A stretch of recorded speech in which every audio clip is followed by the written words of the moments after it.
Сейчас, подожди. Идет запись этой конференции. Сейчас. Алматы қаласы білім басқармасы қалалық білім берудегі жаңа технологиялардың ғылыми-әдістемелік орталығы техникалық және кәсіптік білім беру бөлімінің жоспарына сай тікелей сұхбат сағаты педагог әдіскер қалалық жобасы әр ай сайын ұйымдастырылып өткізіліп отырады. Жобаның басты мақсаты оқытушылардың педагогикалық шеберлігін арттыру, әдістемелік тәжірибе алмасу және кәсіби дамуына ықпал ету болып табылады. Бүгін сіздердің назарларыңызға қазақ тілін оқытудағы қатысымдық әдісі тақырыбында нөмірі 2 педагогикалық гуманитарлық педагогикалық колледждің қазақ тілі пәні қазақ тілі мен әдебиет пәнінің оқытушысы Бермағамбетов Сәндібек Кенесович өз тәжірибесімен бөлісетін болады. Ендеше сөз кезегі Сәндібек Кенесович сізде. Рахмет, Сабира Санна. Қайырлы күн, құрметті әріптестер. Естіліп тұр ма, мен дауысым? Естіліп тұр, айта беріңіз. Жақсы. Онда менің таныстырылымның тақырыбы ол қатысымдық әдіс. Сөйлеу мәдениетін қалыптастыру, оқушының сөйлеу қабілетін дамытуға бағытталған әдіс. Осы тұрғыда сіздермен өз ойымды, пікірімді бөліскім келеді. Аты жөнім аталып кеткендей, Бермағамбетов Сәндібек Кенесұлы, номері 2 Алматы гуманитарлық педагогтық колледжінің қазақ тілі мен әдебиет пәнінің оқытушысымын. Жалпы еңбек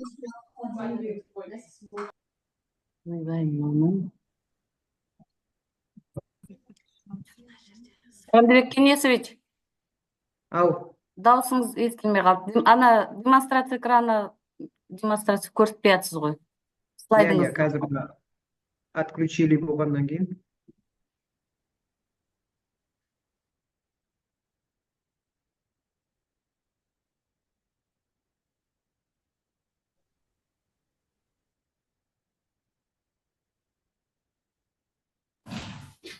Сәлеметсіздер ме?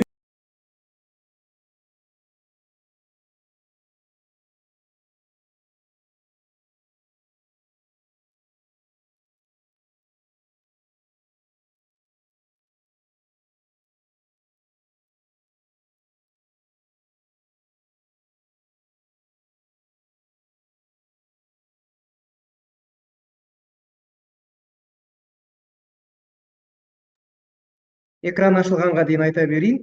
Тіл үйрену, жалпы сөзімнің басын тіл үйрену үшін қажеттілік не мәжбүрлік емес, шынайы қызығушылық болуы маңызды деген қанатты сөзбен бастағым келіп отыр. Вы запустили демонстрацию экрана дейді, бірақ экран ашылмай жатыр.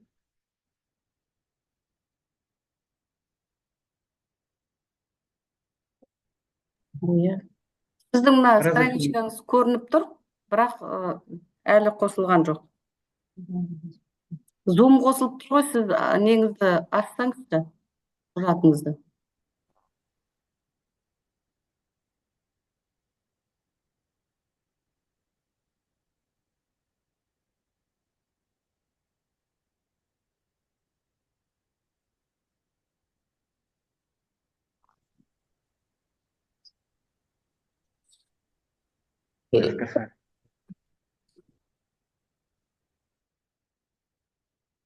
PowerPoint сейчас.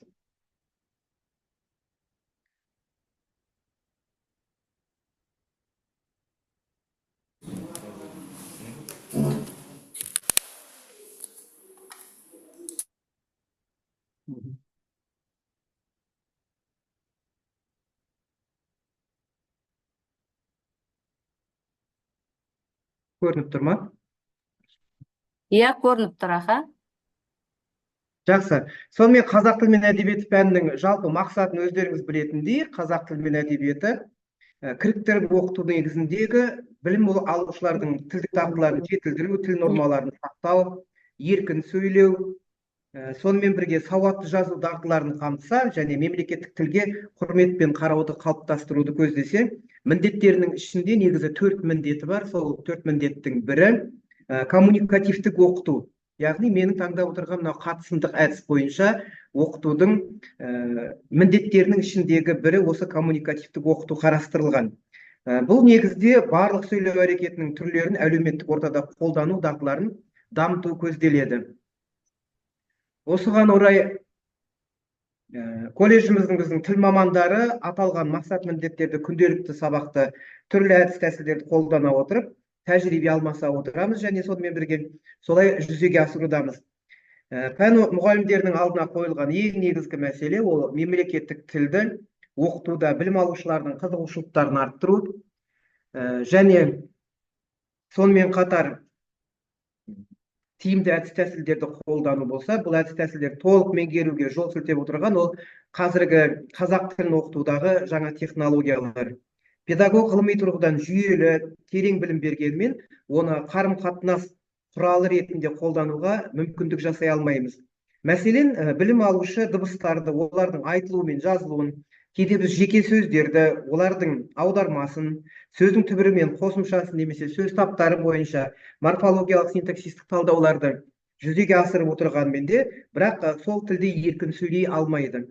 Сондықтан да тіптен белгілі бір жағдайға байланысты жеке фразаларды да тіркестерде жатқа білгенмен, қажет жерде оны қолданудың амал тәсілдерін жетік меңгермегендіктен сөйлеу кезінде іске асыруы, яғни балалардың мүмкіндігі нашар деңгейде болып жатады. Осы тұста өзімнің авторлық әдістемемде коммуникативтік теория мен әдістемесінің қалыптасуына және қазақ тілін деңгейлік оқытуды жүйелі түрде жүзеге асыру мақсатында осы қатысымдық әдісті сабақта қолданудың тиімділігі мен оқу орнымыздың педагог мамандарды даярлайтынын ескерсек, тілді меңгеруде дұрыс сұрақты қоя білу, тұшымды жауап алу мақсатында тиімді әдіс екенін көрсеткім келеді. Сонымен қатысымдық коммуникативтік әдіс бір кезеңдері Абай атындағы Алматы мемлекеттік педагогикалық университетінің профессоры Фаузия Оразбаева аударған еді қатысымдық әдіс деп, және соның негізінде бірнеше сөздер мен сөздердің қолданысы біздің қазақ тіліне енді. Бұл кісінің еңбегі өте зор, сондықтан бұрынғы коммуникативтік әдіс деп алынған әдістің қатысымдық әдіс болып қазақ тілінде аударылып, қатысымдық әдістің осылайша қолданысқа енгені бар. Сонымен бірге қатысымдық коммуникативтік әдіс педагог пен білім алушылар арасындағы ашық бірлескен пікір алмасуды, диалогтарды жеңілдету мен жетілдіру үшін қажет тәсілдердің бірі. Пәннің коммуникативтік бағытын арттыру тілдің қарым-қатынастық аспектілері мен қызметтерін мынадай жүйеде беруге негізделеді. Сондықтан қатысымдық коммуникативтік әдістің негізгі ұстанымдары мынау: әрекетке бағыттау, оқушылардың сөйлеу арқылы білім ала алуы, бұл жерде екінші өзара әрекеттесу, оқушылар бір-бірімен әңгімелесе алатындығы, үшінші шығармашылық, бұл оқушылардың сөйлеу арқылы өз ойларын білдіруі, және төртінші тілдік және тілдік емес құралдарды пайдалану. Бұл жерде тілдік және тілдік емес құралдарды пайдалануында сөз, сөйлем, сөйлеу дыбыстары, мимика, ишара және дене қозғалыстары мен қимылдары қарастырылады.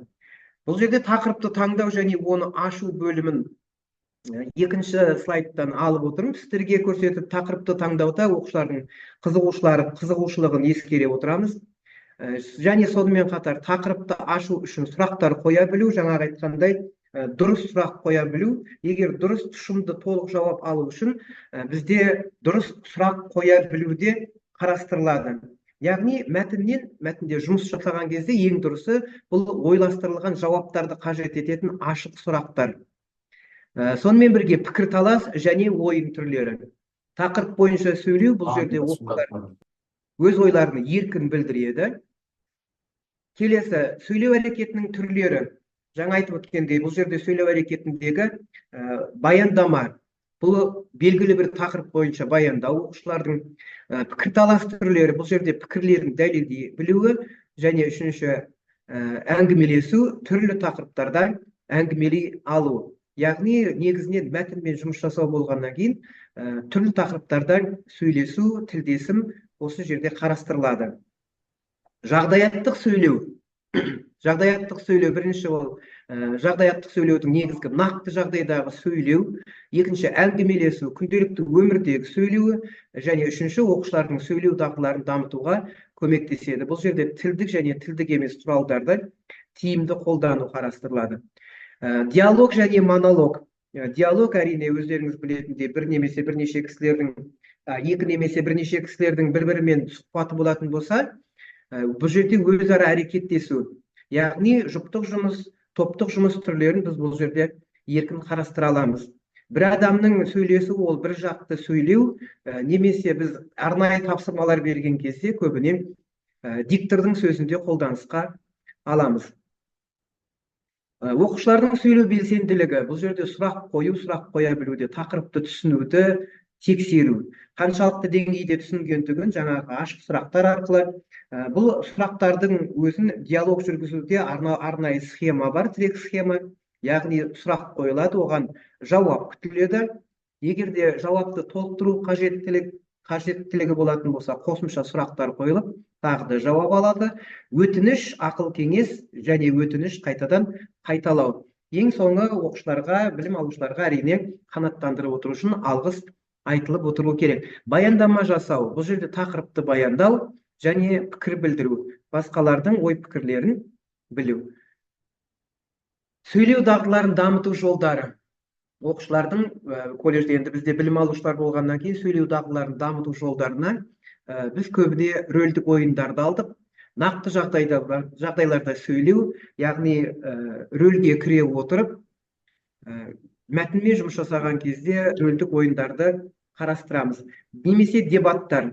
Міндетті түрде дебат жүргізіледі, пікірлерін дәлелдеу керек, өйткені әр оқушылардың бұл топ арасында да жүргізілуі мүмкін, топтық жұмыстарда да бір-бірімен әңгімелесу, яғни жаңағы пікір алмасу үнемі жүргізіліп отырады. Қатысымдық әдістің артықшылықтары, бұл жерде мен айта кетейін дегенім, сөйлеу дағдыларын дамыту. Біріншіден, оқушылар сөйлеуде еркін болу керек, яғни өз ойларын, пікірлерін еркін айта білуі керек. Ойлау қабілетін арттыру, оқушылардың өз ойларын дәлелдей отырып, дәлелді тұшымды жауап қайтаруы. Өзара әрекеттесуді арттыру, білім алушылардың бір-бірімен жұмыс істей алуы, топта болмасын немесе жұптық жұмыстардың барысында өзара әрекеттесуі. Бұл үшін әрине сөздік қорлары қажет. Біздің көбіне көп қиналатынымыз мынау мектептен келген білім алушылардың сөздік қорының аздығы және бір-бірімен қарым-қатынасқа түсу үшін сөздік қорларының жеткіліксіздігі, қаншалықты қазақ тілі мектепте оқытылғанымен де келген уақыттағы деңгейлерінің төмендігі жылда байқалып отырылады. Сондықтан біз қатысымдық әдісті қолдана отырып, мен мысалға білім алушылардың топқа бөліп, жұптық жұмыс немесе жеке өз пікірлерін айту жұмыстарын көбіне көп өз пәнімде қарастырып отырамын. Диалогты ойын түрде өткізуге бізде оқулық өте қолайлы. Тақырып бойынша диалог түрлерін меңгертуге білім алушылар арасында ешқандай қиындық туғызбайды деп ойлаймын.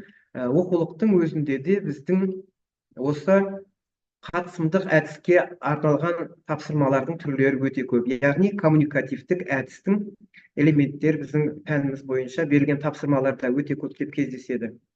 Сонымен сөйлеуді үйрету барысында қатаң талаппен сұрыпталған біз лексикалық, фонетикалық, грамматикалық минимумдар мен сөздік материалдарды алып жүрміз.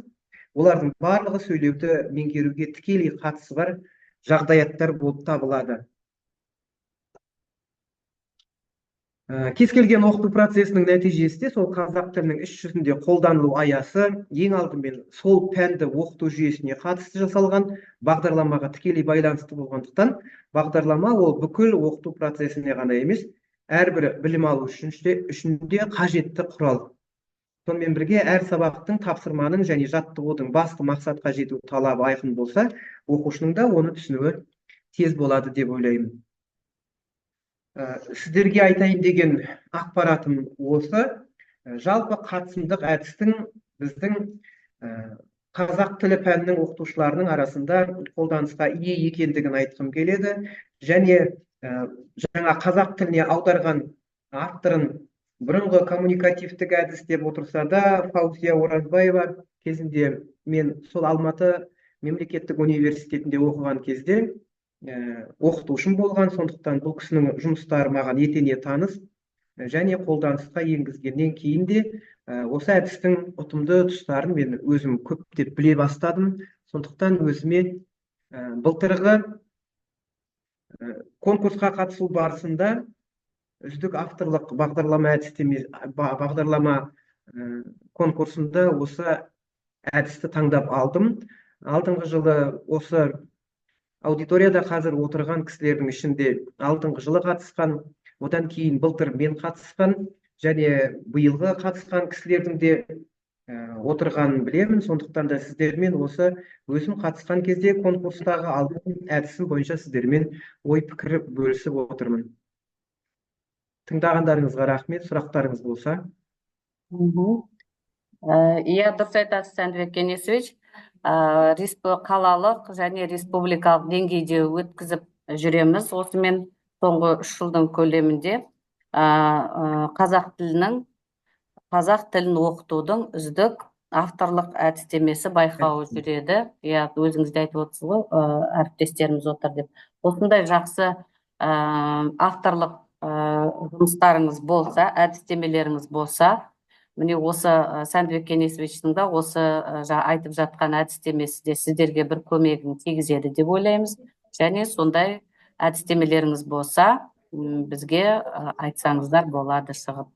Енді осы жоба бойынша сұрақтарыңыз болса, ұсыныстарыңыз бар ма, әріптестер?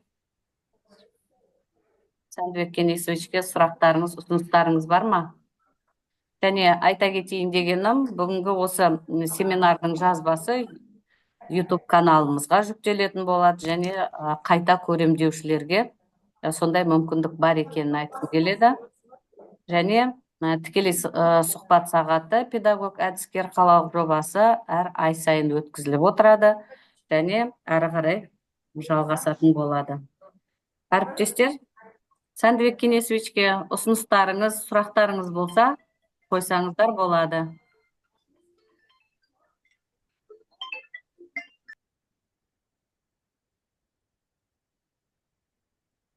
Сәндібек Кеңесович, неге хатта өзіңіздің номеріңізді қалдырсаңыз да болады, кейін жаңағы воздержался дейді ғой, кейбіреу кешігіп, может хабарласатын кісілер болса да. Иә, бізде әріптестермен көбісімен курстарда бірге болдық, сондықтан бір-бірлерімізді көбісін жақсы танимыз. Жазда да бірге болғанбыз, қала колледждерінің барлық оқытушылары, қазақ тілі пәні мұғалімдері. Сондықтан өте жақсы таныспыз.